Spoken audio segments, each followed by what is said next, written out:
a lot of us are not always poised. We sometimes squirm in performance evaluation situations. We squirm at interviews. It's really easy at times, at least it seems to us, to lose our poise, lose our footing, and suddenly react and not respond, kind of lose the moment. How do you, A, avoid losing that poise, and B, how do you regain it if you've lost it? Good for you. Okay, so two answers to that. First is, how can we prepare going in so that we're looking forward to this instead of anxiety? Do you know anxiety can be defined in two words? Not knowing. And if we don't know what to say, then we're in a state of anxiety.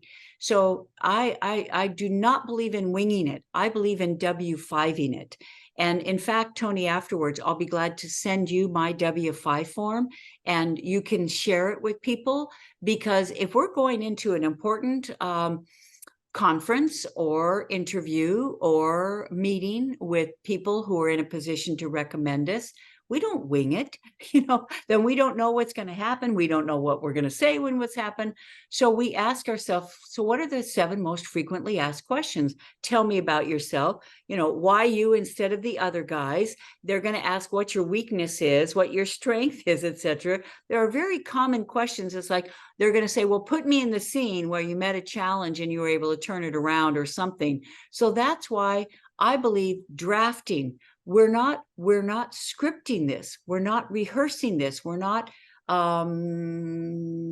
robotic like in memorizing an answer that's been rehearsed to death.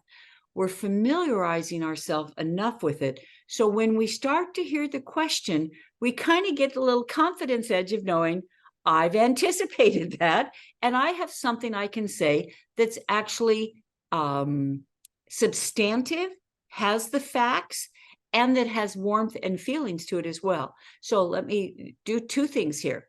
Is that Candy Lightner's daughter was killed on the way to prom by a drunk driver, and she fell into a depression. And after months of grieving her daughter, she realized, this isn't going to bring my daughter back. What could I do that is going to make some kind of difference out of this terrible loss? And so she founded Mothers Against Drunk Driving. And at her very first event, there were 1,000 people in the audience. Now, Candy had been a stay-at-home mom. She's speaking to 1,000 people, and she's standing in the wings with a friend, and she's thinking, she tells her friend, I can't do this. She said, my knees are shaking. I feel like I'm going to faint. Her friend went over to her purse, pulled out her keys, and came back and handed Candy the keys and said, if as a result of you speaking, one person out there decides to hand over the keys instead of driving drunk, will it be worth it? And so Candy has a mantra now, is that she's still speaking. And if she's going to be on the Today Show and she starts thinking about the millions of people watching, she just thinks keys.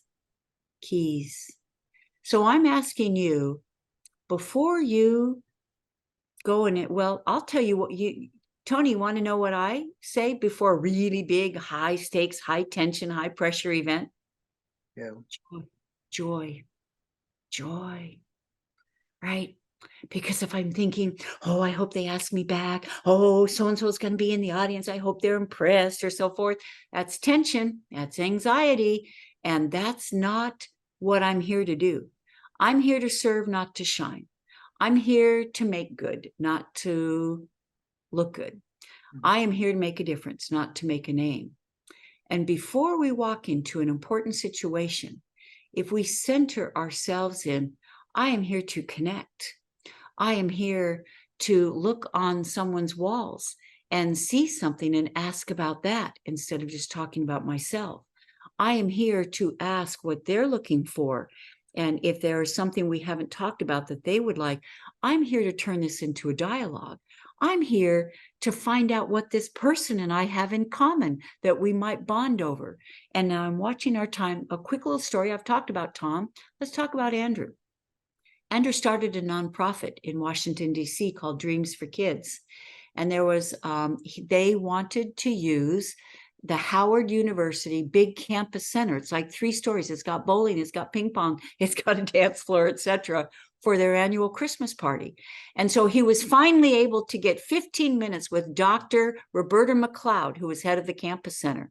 So Andrew went in and made his pitch, and we helped this many kids with disabilities get off the sidelines, and we're a 501c. And he read her body language. She was not listening. He put himself in her shoes, and he realized, I'm just one of hundreds of people who would love to have their campus center for free. She's got her day booked with 15 minutes appointment, and I'm talking, and I've lost her at hello. And he interrupted himself, and he said, I see pictures of graduates, here with their arm around you, thanking you and so forth. Can you tell me a little bit more about that? Well, she bootstrapped her way into college. She was the only one from her family to go to college. And now she has an opportunity to be the director of the campus center at the college that she went to and help other people like her who thought they didn't have a future, who thought they didn't have a chance, have a future and have a chance. And Andrew said, that's what we're doing too. And she looked at him and she said, okay, what's the date that you want? And 12 years later, Dreams for Kids is still having, now they're called SOAR, SOAR, are still having their Christmas event at the Howard University. And it was because Andrew stopped pitching himself. He saw her as a person.